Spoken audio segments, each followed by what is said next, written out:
We have the coach here, and he's ready for your questions. We'll start right here in the front row. Hi, Coach. Hi.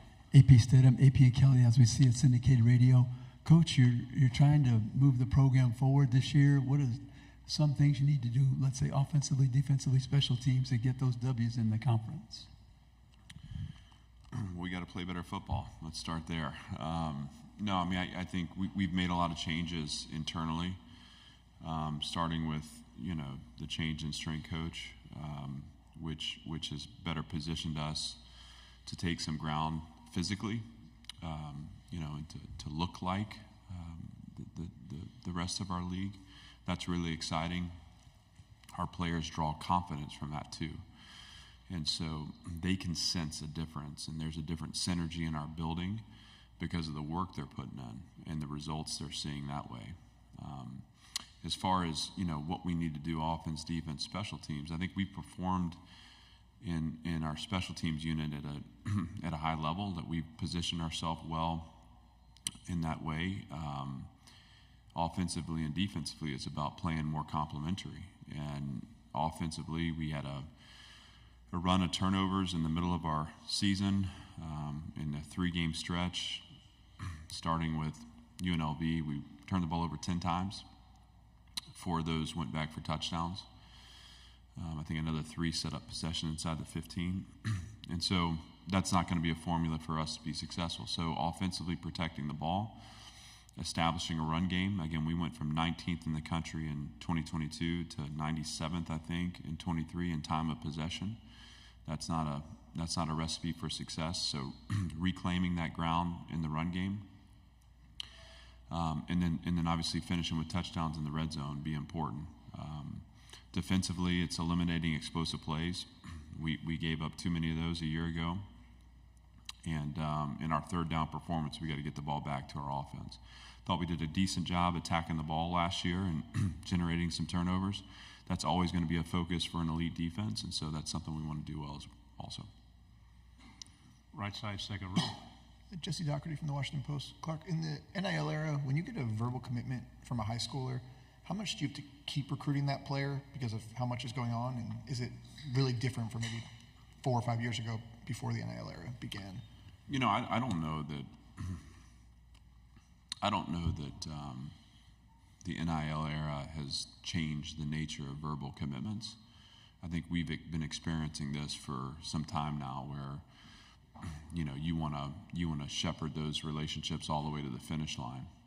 Certainly, you have situations where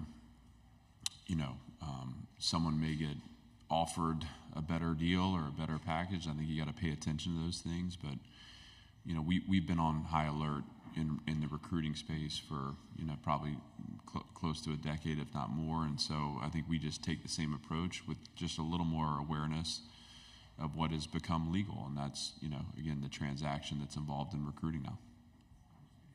For your question, how worried are you at all, if at all, about how much of this video game your guys are about to be playing heading into the season? Well, I know 3 of them that aren't going to get to it until later, which is a good thing because they're here with me. If it were me, I'd be playing that game. So they're going to play it, and I think we gotta make sure. And listen, we message this all the time. It's there's always sacrifice in what we do, which includes that there's a time where we have to turn it off and go to bed and get up the next morning and get ready to go to work. What I know is the work that they're going to meet in that weight room is going to demand a lot of them, and so if they're not ready, we will know. I do want them to enjoy it, though, because, I know I would be. And, I on a side note, just let's celebrate the return of this game. It's a great thing. And so it's another way for fans to connect with our sport. And, for all these guys, back in my day, I think I was VU, whatever it would be, FB number 29, and then you'd have to update all the names and stuff. And if you're me, you start to hit those speed rankings up to 99, and they don't have to do that. They may have to change their rankings, but their names will be on there. What a sign of progress for our sport. And so again, that's fun. I want them to have fun with it. That doesn't excuse them from the work we have to do, which is going to be really important. Right side. Clark Jordan Hill with Dogs 24/7. We're getting to know London Humphreys over at Georgia. What did you guys see from him when he was a high school recruit, and what did he bring to y'all's offense last year? Oh, I got a ton of respect for London and his family, and super excited for him, and he's a great person, and he's got a great future ahead of him. We saw those things in the early stages of a high school player that has been a track athlete and a track star who's learning how to play the game.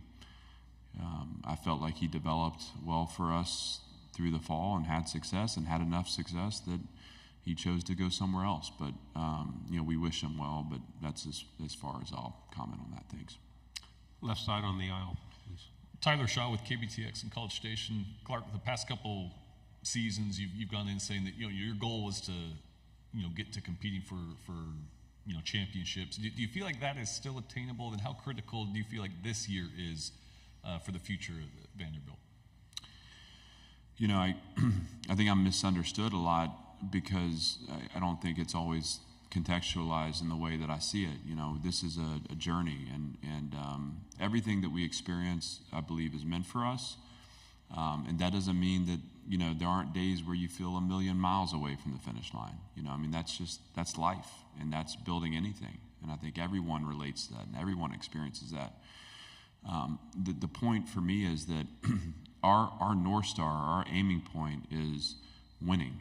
It's sustaining winning, and it's competing for championships.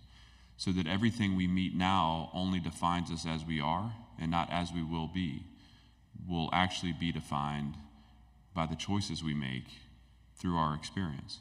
And so for me, for example, last year was frustrating and disappointing and painful, but it's not an indictment of what our program's capable of. It's a picture of where we are, and success is a lag effect. So what's important is we take that knowledge and we redirect it in decisions that move us forward towards our goal. And again, the goal is to win. Left side, third row. Michael Cobble, WBRZ TV in Baton Rouge. Who's a player on offense and one on defense that we're not talking about but should be?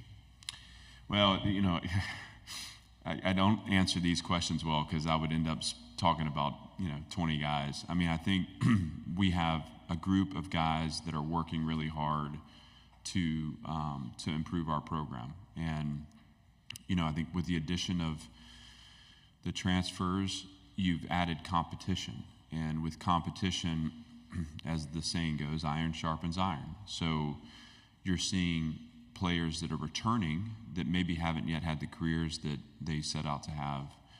You see them now fighting for what they want, and this progress for each individual in the program is going to lead to a lot of guys, I think, having years that maybe we didn't anticipate, but that are going to be fun to experience and watch and to celebrate alongside them.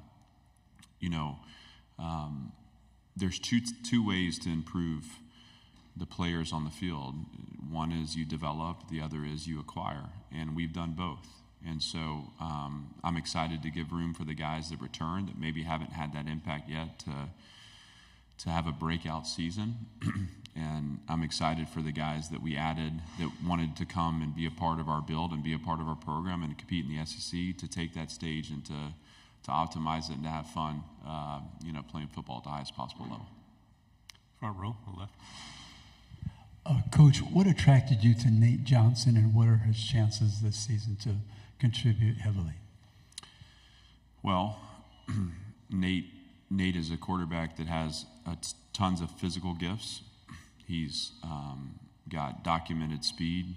I may mess this up, but I think he ran like a 10-300 meter. If I'm wrong, I'm wrong, but I believe it's that.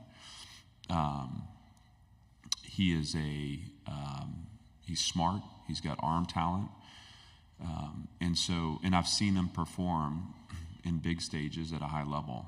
All those things are appealing. He'll compete for the starting job just like the rest of the guys will. And what I need from him is to continue to grow and continue to get better. But it's been fun to watch him out there. It's been fun to watch him find progress and find his footing in the system. And obviously, I expect he and Diego to go at it, and Blaze and Drew Dickey and the freshmen we've added. It'll be a fun competition. But I want to put a lot of pressure on Tim to put the best 11 on the field and to maximize the product we put out there. And I know Tim's excited to have all these guys as available options for him to field a great offense. On the aisle, on the right. Hey, Coach, Bruce Marshall at WHBQ Memphis. I want to go back to Coach Kill for a second because I've been a big fan of his for years too.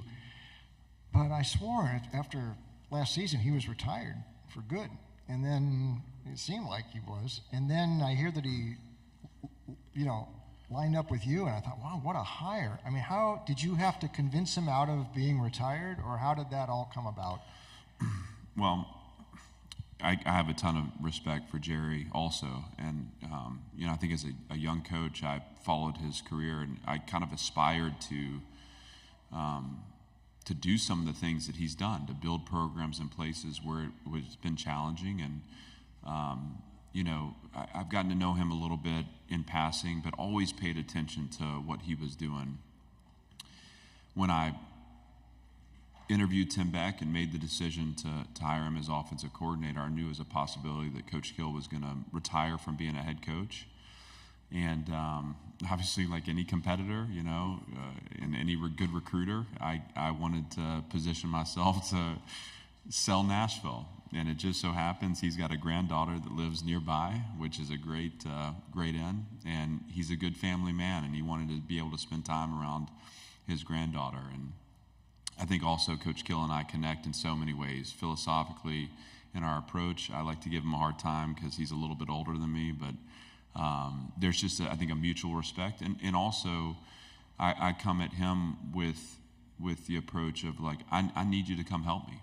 I need to lean on your experience, and I want you to, I believe in so much of what we're doing, but to have someone who has that level of success and experience, it builds confidence in all of us. And so he and I have formed a special relationship, and I feel privileged to have him as a part of our staff. I lean on him every day. He makes me better, and he makes us better. And, I'm excited to go at this thing with him. Any other questions? We have a couple minutes. Is the city of Nashville a strong recruiting tool for you? And then does it also present concerns that it offers so much when you have men that age? It is an excellent place to recruit to. It's a and again we're an exception in a lot of ways with respect to there's so many college towns, but we are one of the fastest growing cities in the world, and a place where you can train in the summer but also intern at a Fortune 500 company and not miss any days.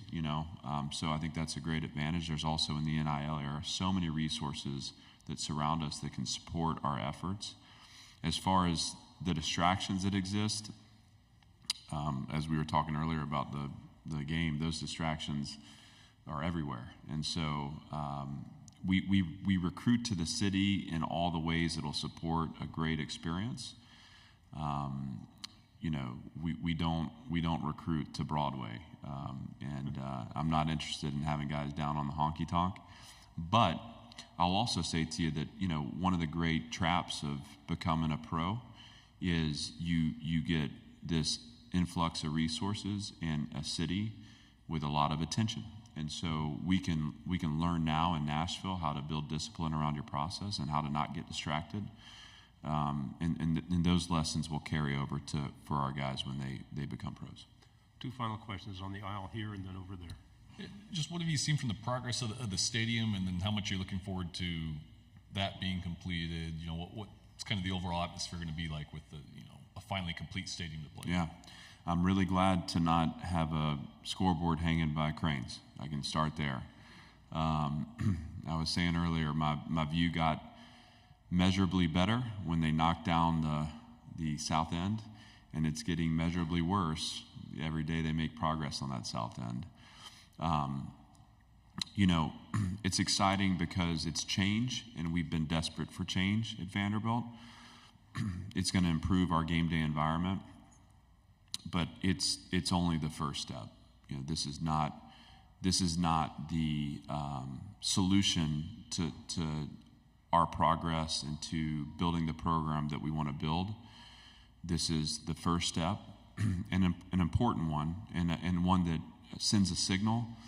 But you know, for me and for my position, we can't stop here or feel like it's enough. We got to keep pushing. And what does pushing look like? It means continuing to address facilities, so that we don't make any compromises at Vanderbilt football, that we have the best of the best in everything that our kids interact with. It means continuing to push for the resources we need to field the best possible team that we can field. Why? Because football is important at Vanderbilt, and we're here to win. And so I'll look forward to having the north end open this fall. That'll be really neat.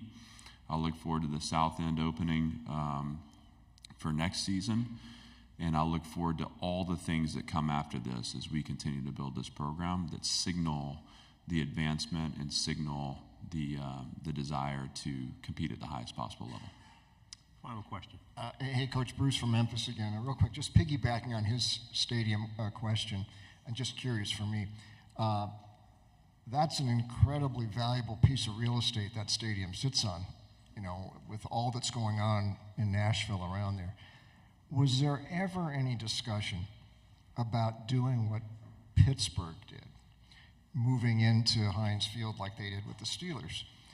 You have an NFL stadium in town. There might be a dome coming pretty soon. Was that ever a thought for Vandy to go into the big stadium and move away from campus there? You know, I can't speak to those discussions in the past just because I wasn't around. And none of those conversations have taken place since I've been at Vanderbilt. What I will tell you is I would be, I'd be vehemently opposed to that, because to me there's something about playing on campus that is sacred to college football. And the fact that our stadium's right across the street from our facility is a really neat thing. And so I'm glad that we have our home there. I'm excited for that home to get dressed up. I think we all are. It's long overdue. And now I'm interested in where we continue to make those changes to continue to support this program to compete and win at the highest level. Thank you, Coach. Always a pleasure having you in here. Thanks.